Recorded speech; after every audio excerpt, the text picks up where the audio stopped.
Le, le contexte, je m'appelle Nicolas, j'ai deux enfants qui sont des jumeaux de 6 mois que je dois amener chez ma belle-mère de l'autre côté de Paris. Et donc il va falloir que je me déplace avec ces bébés. La difficulté, c'est que je n'ai pas ma voiture hein, parce que ma femme est partie travailler avec ce matin et que ma perception, c'est que les transports en commun, le métro, le RER, les bus ne sont pas très adaptés. J'anticipe que je vais avoir des problèmes avec ma double poussette dans les escaliers pour passer les tourniquets, que la ligne que je dois prendre est très chargée, que j'ai un changement à organiser et que toute cette agitation, tout ce bruit risque de perturber mes gamins avec tous les problèmes associés, donc les gamins qui pleurent ou qui s'énervent ou qui jettent leurs jouets hors de la poussette. Enfin, ce voyage me stresse un peu. Je me demande comment je vais pouvoir y faire face. Donc on a envisagé trois types de solutions pour répondre à cette situation. Le premier, c'est qu'il y ait une offre d'un transport alternatif bien adapté à des gens qui ont des problèmes de mobilité dans différents contextes, la poussette double étant un de ces cas de figure. Le deuxième, c'est une solution où on organise une aide aux personnes qui ont des conditions de mobilité particulières. Et la troisième, c'est qu'on puisse donner aux voyageurs en amont une information suffisamment précise pour qu'ils puissent organiser un trajet qui lui soit plus adapté. Collectivement, nous avons choisi de travailler plutôt sur le deuxième, c'est-à-dire le service d'aide à la personne. Et donc l'idée, c'est que à l'arrivée en station, ce papa avec ses deux enfants et sa grande poussette puisse s'adresser au guichetier et que le guichetier lui donne finalement un mode de repère ou un outil qui lui permet d'avoir de l'aide soit d'un agent, des autres voyageurs pendant son trajet. Pour avoir l'aide d'un agent, l'idée c'est plutôt de lui donner les moyens de solliciter ses agents, même quand il n'est pas à proximité de l'agent.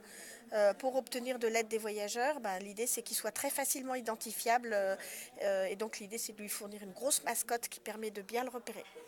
Donc là aussi, on a choisi plutôt la première solution. Donc ce bouton d'appel portatif lui permet d'appeler un agent à proximité. Pendant le trajet, donc, les agents qui sont en proximité vont pouvoir venir lui donner un coup de main, soit pour monter un escalier, soit pour l'aider à rentrer dans une rame.